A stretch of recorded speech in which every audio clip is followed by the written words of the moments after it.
Not this moment. Episode 3. The Turning Point. The noon sun glimmered over Roland's Hotel Enugu, throwing golden streaks on the polished tiles of the lobby. Tony sat at a corner table, his eyes shifting restlessly toward the entrance.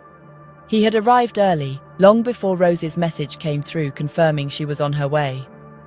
For him, this wasn't just another meeting. It was a calculated move, a perfection of strategy.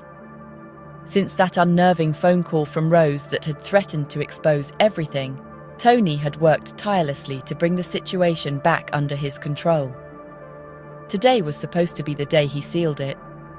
Martins, Rose's husband, had led a team from their firm to Lagos for a 3-day conference.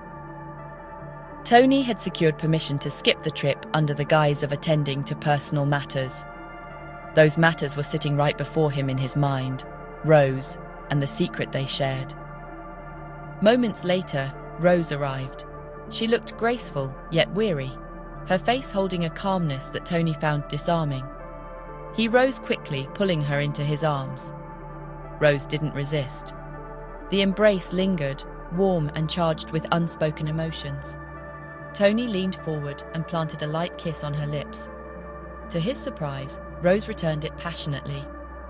Their lips locked briefly, and when they finally separated, their breaths trembled between them. Tony smiled inwardly. Everything is going according to plan, he thought. He ordered food and drinks, casually steering the conversation toward work, family, and life.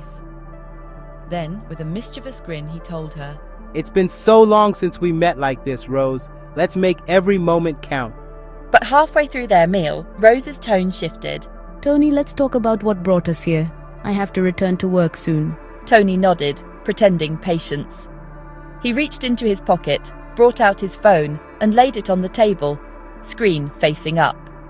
The photo of Martins and his secretary in a warm embrace glowed brightly.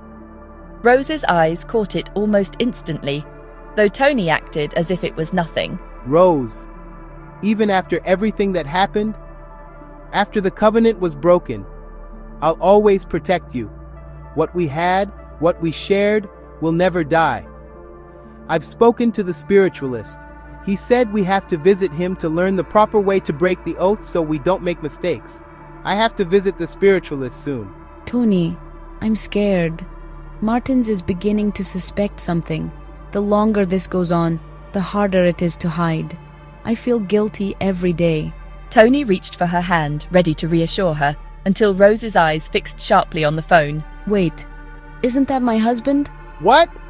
Oh, that picture? It's probably just..." Who's that woman with him? "Rose, I didn't want to hurt you, but you deserve to know. Martins has been seeing that woman for years. Everyone in the office knows. They even have a child together." Just like both of us have a baby too? "What do you mean, Rose? Martin showed me a DNA test. The child is his." And did he tell you who ordered that test? "What are you talking about? Is the baby truly mine? Please tell me the truth." Do you remember Precious Ikenna? "Yeah, I do." But why are you breaking the terms of our covenant by attempting to harm me? "Rose, you're not making sense." Oh, I am. You were a member of the panel that interviewed Precious. You used that position to sleep with her. You got her pregnant. And when she threatened to expose you, you had her dismissed from the firm. "That's not true. I never..." Are you not the father of her child? "No, I know who the father is." Then why is your name on the hospital delivery record? "What? How did you get that?" It doesn't matter. You've done enough damage, Tony. I'll hear your story in 3 days, after we break the covenant. Until then, remember, we cannot harm each other. If you do, I'll invoke the spirit of our oath. Before Tony could respond, Rose turned and walked away. He sat there, speechless, his confidence shattered. The plan had failed. The weapon he hoped to use against Martins had turned against him. He clenched his fists. How did she even find out about Precious? Same secretary he wanted to use against Martins is even the younger sister of his baby mama. How was he dining with an enemy all along? He had no answer. One thing was clear. If his wife Ela ever discovered this mess, his entire world would collapse. But Tony was not a man who surrendered easily. As Rose's figure disappeared through the hotel doors, he picked up his phone again. He dialed Precious. "Meet me at Roland's hotel," he said quietly. "We need to talk." Then he called his wife. Ella, I won't be coming home tonight. To his surprise, Ela didn't object or even ask why. That silence unsettled him more than any argument would have. He knew he had to settle with Precious. He had to bring her to his side, and that had to happen very quickly. Change of plans. Let's meet at my house instead of the office. At your home? But I thought this matter shouldn't be discussed where Tony could overhear. All right then. I just left Pachar Hospital. I went to collect your kid's DNA test results. Pachar Hospital? Why did you use that hospital? Is something wrong? Did you meet any nurse named Rose there? Yes, I did. You should have told me. Why wasn't I carried along? Do you even know who Rose is? I thought she was just a nurse. She's not just a nurse. Rose, Jennifer, and I were childhood friends. And Rose is close to my husband. Then we have a problem. We need to find out if she knows about the test. And if she does, we have to fix this quickly. I'm driving to your house now. Ella remained still for a moment, her mind spinning. If Rose knows, then everything might already be exposed. Just then her phone rang again. It was Jennifer. She thought Jennifer had called to remind her of her invite, but she was wrong. Ella, Rose and I are on our way to your house.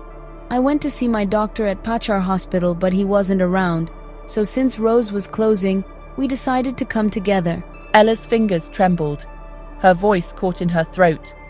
Two important visitors, one from a friend's side, the other from a lawyer's, both connected to the same secret she was trying to keep buried. But what was Bar Kings doing at Pachar Hospital at about when Jennifer visited? Do both of them know something she isn't aware of? But why is Rose present across different scenes? The more she asked, the more confused she became. She could feel her heartbeat quicken. Who should I face first? She thought. Who should I send away? Panic rose in her chest. The walls seemed to close in. Why Pachar Hospital? Why Rose? Why now? Ela knew one thing. If she made the wrong move, everything she had built could crumble in one night. And the night was just in front of her. Watch out for episode 4. Please like, subscribe, comment and share. Use a female voice for the narrator.